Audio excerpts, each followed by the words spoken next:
Okay, so we are back at it. We are on quarantine right now in Scotts Valley, California. If you haven't kept up with my last few videos, Lauren, Potts, and I, my best friend and roommate, and I have driven up to Scotts Valley to hang out up here for a little while things kind of blow over with the whole coronavirus thing. And I have a chance now to finish up some graphic work. So if you've been keeping up, I did a video a little while ago where I illustrated the Nikomata cat graphic, the kind of salaryman Japanese style cat graphic for a new Waltz board, maybe.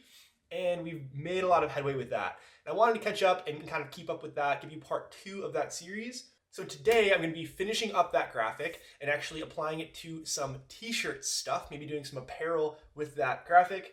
And then finally I'll be actually doing a little board shape logo for the boards that graphic's going to go on. So I'll get to that in a minute. I'll explain what I'm doing exactly. But first, let's look at what we're doing with this cat. Now, since the last time we were talking about all this, I made a lot of headway. We have the colors kind of locked in now, and I'm going to be honest with you here. I'd made a bit of headway off camera since the last time we made a video about this. A lot of that is because I had to rush and kind of get a board graphic done so we could get these boards ordered, because I realized very suddenly that we're running out of boards. So we kind of solidified these colors for the cat, this orange. We landed on a sort of pink salmon color that we were really happy with for the background and for the tie. And then we also did a little throwback to the corgi and the pattern that was in the corgi by adding that sort of grayish, bluish pattern to the red tie. So yeah, that's the cat. A little more detail in the face to me. I'm sure you'll also notice that we added this backdrop too. So one thing that we were struggling with, that I was struggling with a ton while developing this graphic, was the backdrop. So the original corgi graphic, which this is definitely inspired by and sort of seen as a part 2, had this sort of wave pattern background.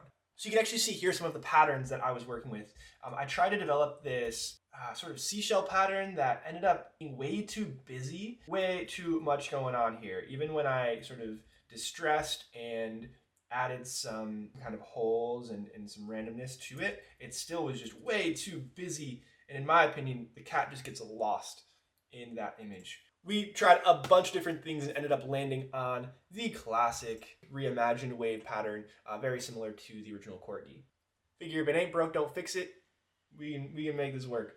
I was really happy once we kind of laid down the shape. We saw how the pattern is going to sit on there. But there's one thing that we need to do, and that is take this image and make it into apparel. Because I really do want to be able to release this board with some sort of a t-shirt or a hoodie or something that accompanies the board. So there's a couple of blanks here that I pulled together, just t-shirt blanks and a hoodie blank, just to get an idea of how this image is going to sit on the apparel. So we're going to pull this sort of simplified cat graphic out from this other file. I'm going to drop it into our blanks.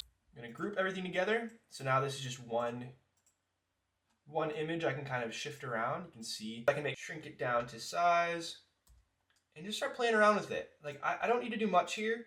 I don't want to do a whole lot regarding altering the graphic. I'm just getting a sense of color and composition, how it's going to look on each version of the garment, right? Now we have just a rough idea of like how, this dark green t-shirt is going to look with this colorway printed on it. That's my favorite right now already. Obviously, spacing, placement, and colors are going to change, but so far that just looks awesome. Blue, I wanted to do blue too, just because we did a blue Hand of Glory a little while ago. We did this really light blue sketch Hand of Glory I'm a big fan of. I wore that shirt so damn much. Yeah, it's cool, but I'm not sure if I'm a huge fan of that specific one, that colorway. Bright yellow, I'm a huge Chinatown Market fan, and they always do this like bright gold. I like this. So I'm not too sure if like the Waltz folks, people who are into Waltz, are going to be down with a safety yellow or safety orange blank. And then we got the black, or a lot of black hoodies. If we do this color, we're going to have to change up the square. So maybe for now, we're going to stick with the yellow and the green and the black. Blue, you've been canceled. Sorry. Make that red actually. Blue's been canceled. This is actually what I'll do when I'm working off camera. I will go through and X out what I don't like, save it, and come back to it. What I'm going to do now is go in, ungroup all of these, and play around with colors. change this color. So since this is like a darker green, I want this to really pop. I want the cat to be the main focus of this image. So I'm gonna make that pop a little bit more. Green and orange. Might be a little too orange. Yeah, that works. I think that looks a little bit better. We're also gonna make this tie a bit brighter, kind of match that brightness and saturation of the orange color. I like that. So now that we have that all put together, we're gonna figure out sizing. So if this is the t-shirt, right? If we're looking at just a short sleeve crew neck t-shirt, where on the t-shirt is this gonna sit? My knee-jerk reaction is to put it front and center. The graphic itself sits kind of to the right of the box. The cat's tail sticks out on that side a little bit, and the Waltz lettering kind of sits a little bit to the left of the box, but it's not enough to balance that tail. But I think that still looks okay. I'm actually gonna take the same stack of images, I'm gonna copy them, bring them to the right. We're gonna work on another version of this on the same exact garment. We're gonna make it a front left print. So another thing I love to make are the front left print graphics for shirts. This might be way too much. If we simplify it a little bit, it might work. Kind of ballpark it right here. Needs to be a little bit lower, but you get the idea. There we go. How does that look? Oh, and now I'm torn, right? Now I don't know what I want to do. If we did a front pocket image, we'd have to flip the cat. Because one thing I don't like, and I think I heard this in like a tattoo video or something one time, images like on your body should be facing inward. So like if there's faces especially, they should be aimed inward, not outward. And this just looks awkward to me for that reason. So maybe, oh, it's so weird. I mean, obviously the text would be the other way around, but already it's hard to say. I think I like it the other way, and that alone makes me feel like. So here we are, first check of the day. Center print, front print, Nikomata graphic. What do you think? Would you wear this? Would you rock a front print of that dark green color, or what color would you want to see? I can get your input. A hoodie, or I don't know, a long sleeve tee, a tank top. So now that that project's done, we need to figure out a board logo for the Huntington Mini. So if you're familiar with Waltz, you hopefully are familiar with our board shape guide. So we have this page on our website where we offer dimensions and specs on every single board that we offer. We also have wheel shapes too. So all of this stuff is laid out, and with each shape, we like to kind of accompany it with logo, sort of an image that represents the shape. The name, the Huntington, is heavily inspired by the Schmidt Sticks crowbar shape. So if you're an old freestyle nerd like me, you know that the Schmidt Sticks crowbar was Hasse Lindgren's single kick board from the 80s. It was a freestyle board that had these rail cuts in it. And those rail cuts were a big inspiration when we made the Huntington shape. So the name, the Huntington, is actually in the same text or a very similar text as the Hasse Lindgren crowbar font. And then the pelican that I designed, so this little pelican illustration that we have accompanying that text, is based on that same crowbar image. So this new shape that we're going to make that has the Nikomata on it is going to be the Huntington Mini. So we're actually taking that classic Huntington shape that we've been rocking for a little while, and we're going to miniaturize it. And with that, I want to have a logo that kind of illustrates that idea that we're making a smaller board for a younger rider, for a smaller rider. I think what we're going to do is make a baby pelican.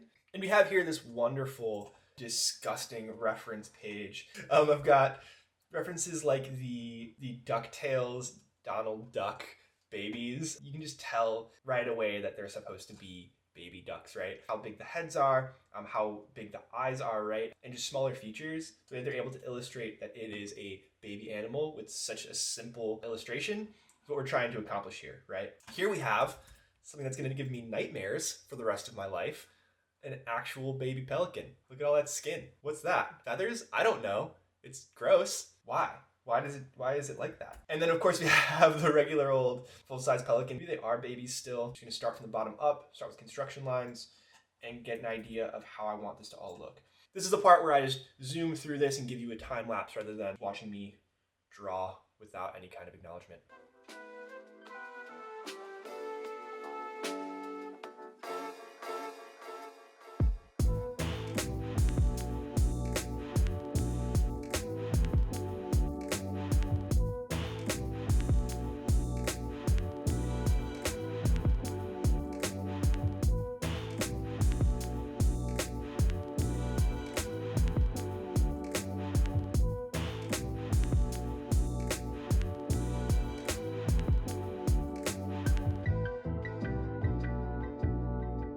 All right, I don't know what happened there, but things got weird.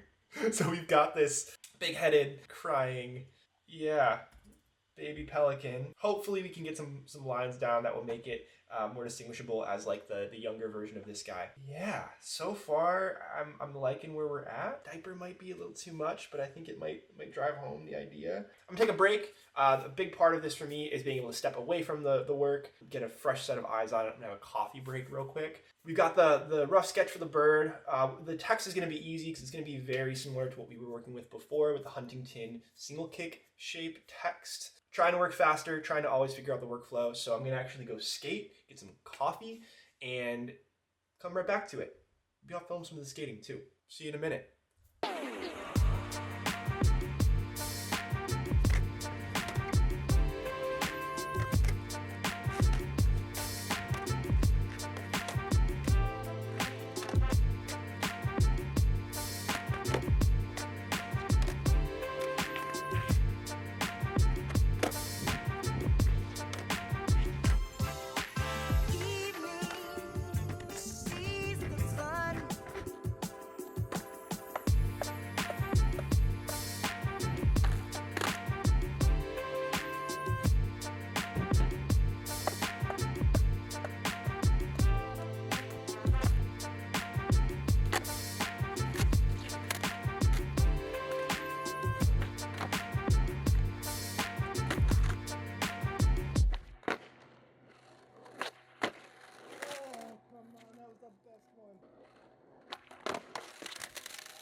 Alright, so that didn't go as well as planned. My bum hurts from that tray flip, but I feel reinvigorated, and it was good to step away from all this for a hot minute. Alright, so now that we have this kind of blue line sketch done, now we're going to go in and actually do the bold black lines. We can kind of just work as we go. I don't want to spend too much more time doing sketches and planning for this when I know I can just like bust through it and get a pretty decent product made for it. So let's do it.